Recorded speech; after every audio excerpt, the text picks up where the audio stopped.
The presentation of anarchism as social philosophy which aims at the emancipation, economic, social, political, and spiritual of the human race. The emancipation. Anarchist Essays is brought to you by Loughborough University's Anarchism Research Group.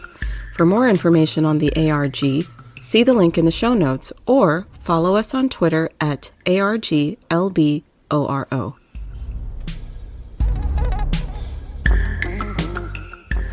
Hello. This essay is entitled Anarchy in the Streets, Anarchism, Public Order and Social Housing in Portugal between 1900 and 1940.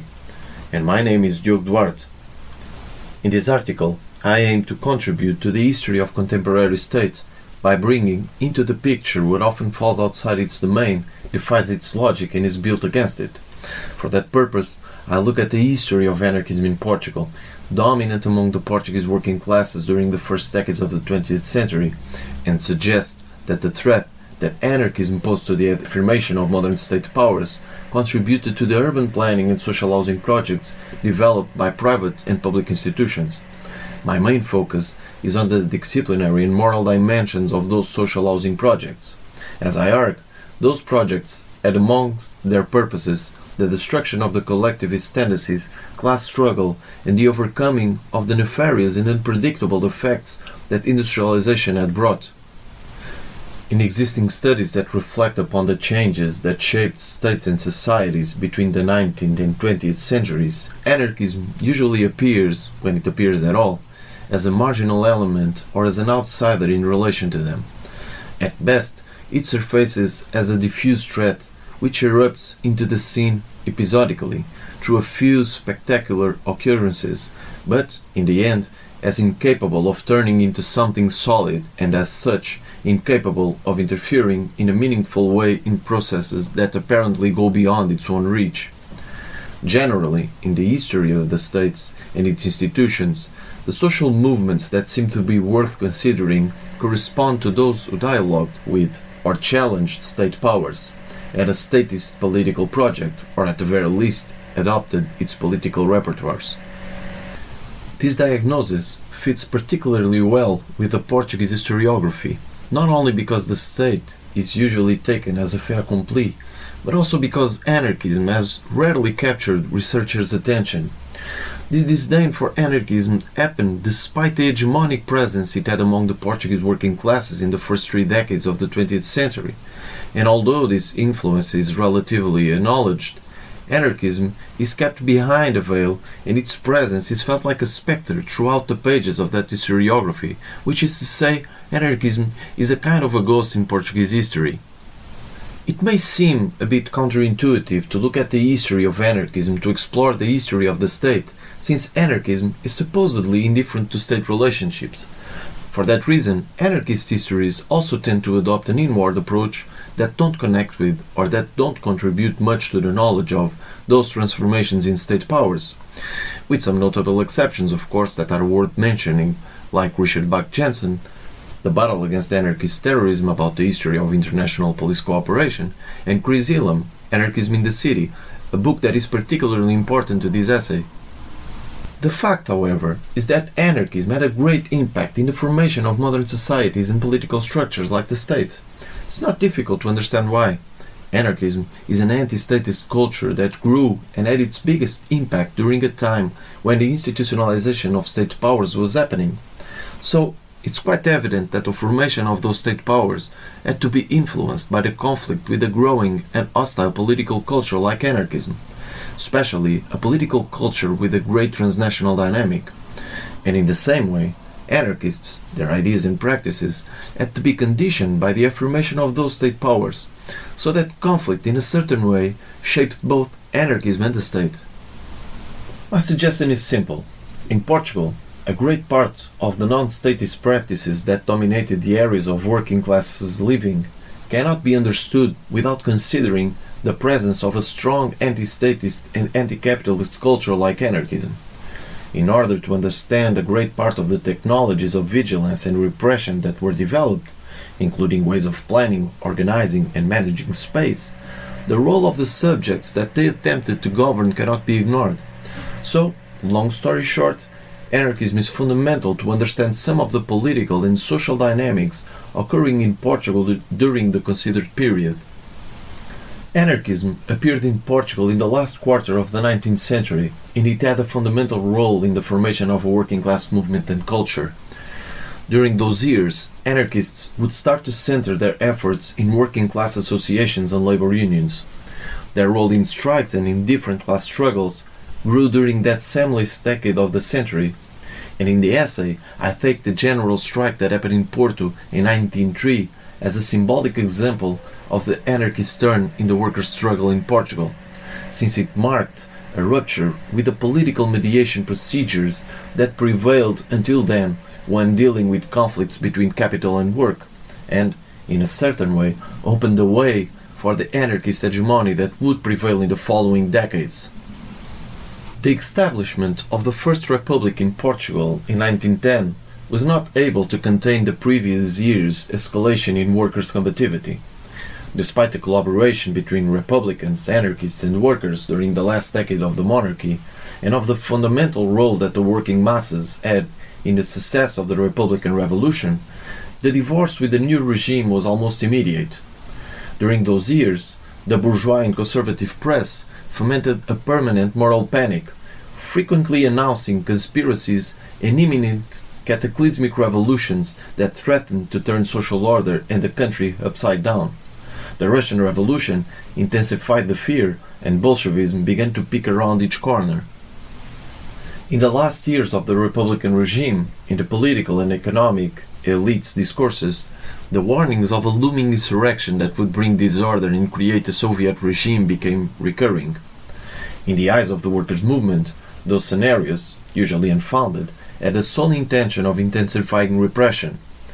The newspapers claimed that the revolutionaries had the city riddled with dynamite, that criminals joined the movement ranks to commit crimes more easily, and that workers' schools were recruiting children for the workers' terrorist groups. The fear of a red and wild city did not result only from conflict, strikes, and the fierce actions of the workers to obtain better working conditions in the factories. Side by side with those struggles, in the places of workers' living and sociability, there was the creation of a multiplicity of groups and organizations that filled leisure and free time, provided education, offered assistance in sickness and employment and old age. The workers' movement would develop a network of labor and class organizations, affinity groups, cultural and educational groups, libraries, and a dynamic printing press that would gradually expand to the whole national territory in the following decades. In that sense, anarchism formed an authentic political culture, composing a worldview that changed daily life and relationships, molded the individual comprehension of the world, and inspired the capacity to intervene in a rapidly changing society. In the territories of worker sociability, through mutual aid, anti-authoritarian and prefigurative practices, anarchists engendered ways for replacing a state whose presence was only felt through repression. In order to have a grasp of this network's extension, the workers' schools in Lisbon in the 1920s were at least as numerous as the state schools. And in the same period, one of the three most read newspapers with bigger circulation in Portugal was the daily newspaper A Batalha, the official organ of the Anarchosyndicalist CGT, the main workers' organization in Portugal. An impressive fact if we remember that in 1920, 65% of the Portuguese population was illiterate. A percentage, certainly higher among the working classes, were the main consumers of the newspaper. So, it was through this trajectory that began to gain strength the conviction that the revolutionary transformation was not a chimera, but a real possibility happening in the near future. For the elites, the city stopped being only the quintessential place of criminality and of a population corrupted by misery, vice and disease. It also started to carry the ideal of an alternative society, ready to burst from the gloomy and degraded urban territories to invade public space. An ideal that, moreover, put in jeopardy their lifestyles, their political structures, and their entire production system. Dealing with the working class spaces simply through indifference and isolation then stopped being possible. and the need for state intervention was demanded with ever-increasing urgency. The living conditions of the working classes in the cities had hardly changed at all since the demographic explosion that started with industrialization in the 19th century. In fact, they got worse, as the answer to the fast and continuous population growth was given by private speculation and, in general, through makeshift solutions without any planning or caution for basic conditions of salubriousness. It was in the old city center neighborhoods that the first workers settled themselves during the first years. Overcrowded, newly improvised and precarious constructions were added to the old buildings, contributing even more to their degradation and to the deterioration of hygienic conditions. Simultaneously, in the peripheral zones where new industrial units were erected, equally improvised and overcrowded neighborhoods appeared, sometimes with even worse conditions than those that existed in the old and central areas of the city. With the growth of social conflict, those neighborhoods, crossed by narrow and uneven streets, turned out to be inaccessible, and most of all illegible to the authorities who feared their ungovernability. Proposals to raise them and to build in their place large streets and avenues with rational and hygienic layouts were proposed, not only to allow a more effective police control, but also to provide an efficient circulation of commodities, transportation and people, favorable to the desired capitalist city. The fear of insurrection spread panic among the higher social classes and, like in other contexts, started to shape, explicitly and implicitly, the restructuring and planning of urban space. The housing question, and in particular the concerns regarding the need to build affordable houses, thus had a prominent role in some of those debates. Home was presented as the cornerstone of the social building, and as the place where the individual took care of the social and body hygiene through affection. Family was seen as the moral basis of the individual, and as such, it was underlined that it was fundamental to make houses more attractive, turning them into true homes. Until the end of the 1920s, the housing problem of the working classes was mostly dealt with, on the one hand, by small investors and speculators, and on the other hand, by the more isolated initiatives of great industrialists and philanthropists, who began building worker neighborhoods next to factories, when the lack of cheap housing started to become an obstacle for industrial development. The demand for cheap manpower and interest in maintaining low salaries meant that the investment in housing became a potential solution. During the First Republic, the first efforts to provide social housing by the state would only come into practice in 1918, although none of the projected neighborhoods were completed before the fall of the regime. In those neighborhoods, the disciplinary and paternalist dimensions were explicit, promoting images like that of the great family and of dignification through labor. The philanthropist projects were not simply motivated by a preoccupation with the workers' living conditions, but also had an explicit normative goal. In the projects developed by industrialists, the identification of the worker with the company was something that was sought to be strengthened not only spatially, through the integration of the worker's housing in his workplace, but also effectively and morally, through a series of disciplinary devices ranging from education to leisure and social support. With the military dictatorship that started in 1926, and after the first attempt to restore the democratic and parliamentary regime in 1927, the newspaper A Batalha was closed, and the anarchists and most radical fringes of the workers' movement were forced into clandestinity. Salazar's Estado Novo fascist regime, instituted by the Constitution of 1933, would make the destruction of the workers' movement one of its priorities. With the new constitution, free trade unions and strikes were forbidden, and the corporatist syndicates were created, falling under government control and coupling worker and employer interests according to an ideal of cooperation between classes, in which everyone was expected to act according to what was considered to be their natural corresponding places. In this new context, class struggle, anarchism and socialism were to be combated and eliminated as political and ideological perversions, opposed to the organic essence of the nation that the Estado Novo claimed to restore. As Salazar stated, quote, "We are against all internationalisms, against communism, against libertarian syndicalism, against all that divides and disaggregates the family, and that follows a purely materialistic conception of life, undermining the foundations of our civilization." End of quote. The previous decades, with its democratizing demagogy in mass politics, according to Salazar, were seen as a period dominated by indiscipline, insecurity, revolts, strikes, and terrorist attacks, and in Salazar's words, responsible for generating anarchy in the factories and in the streets. Salazar did not lean only on a strongly repressive and violent apparatus to impose and hegemonize the new regime's social order. He understood the importance of creating preventive and dissuasive measures capable of pacifying the people and making them less susceptible to subversive ideas, and still submission and respect, and simultaneously promote the desired revolution of the souls that would create a new man. Social housing was one of the chosen ways to attain those goals. The promulgation of the 1933 Constitution was immediately followed by several decrees to regulate work relations and different associative aspects in tune with the spirit of the new corporatist regime. Significantly enough, among them there was one decree regulating and promoting the development of an affordable houses program. The first public housing projects materialized shortly after through that same program, concluding the projects that were planned and initiated during the First Republic. It was the case of the neighborhoods of Ajuda in 1934 and Arte do Cego in 1935, both in Lisbon, inaugurated with great splendor by the dictatorial regime.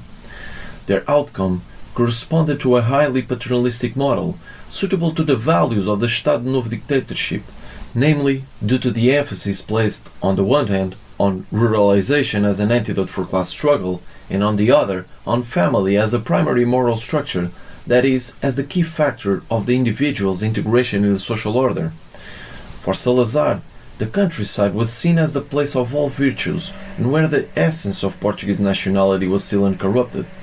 In his own words, quote, "The urban man, modeled and carved through the struggle with the others who dispute his place under the sun, probably is, without noticing, the embodiment of egoism, adding that, in the countryside, life is simple and without ambitions." End of quote. The idea of a small independent and single-family house with a small yard served that purpose. 3 years after the inauguration of the Arte do Cego neighborhood, Salazar explained the regime's choice of that model. Quote, "It would be easier to solve the housing problem vertically, with the construction of huge blocks, but a small and independent house represents peace, tranquility, love, and a fair sense of property and family. The honeycombs, blocks of apartments, are promiscuity, revolution, hate, and simultaneously the individual and the multitude." End of quote. In addition to family and ruralization, he added respect for private property, or in Salazar's words, the instinct of property, intimately connected to the idea of family. The fascist regime in Portugal lasted for more than 40 years, and during that period the anarchist movement was almost totally destroyed. When historiography effaces anarchism from the history of that period, it ends up consecrating, normalizing, and reproducing the oblivion to which anarchism was pushed by specific political circumstances and actors. In other words, it validated the cliché that history is written by the victors. So, to sum up all of what we have been saying since the beginning, in Portugal, anarchism posed a threat that required different and urgent solutions to be dealt with by the power structures. Social housing was one of them. The moral and disciplinary dimensions contained in the debates and projects that were conceived had as a clear objective, as we have seen, the destruction of the collectivist tendencies. The instinct of property and the respect for authority that was promoted through the withdrawal of the individual to the family into the domestic space were all values promoted against class struggle and a particular worldview that was sprouting in workers' organizations in territories. The formula that we find in the first years of the Estado Novo, and that had in social housing one of the possible solutions to destroy autonomous and antagonistic ways of living, was the result of a long journey conditioned by different economic and political constraints. It required adaptation and creativity, and came after several more or less successful experiments. It was not the only possible solution, but the consequence of a fluid and contradictory historical process, and both states and cities are historical processes, not things. Thank you. I hope you enjoyed listening.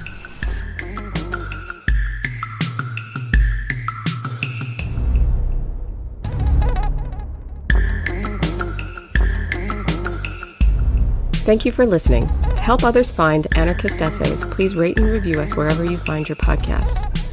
And if you're interested in anarchist ideas, why not check out the journal Anarchist Studies? For over 20 years, Anarchist Studies has been publishing original research on the history, theory, and practice of anarchism. For more information, visit www.lwbooks.co.uk/anarchist-studies.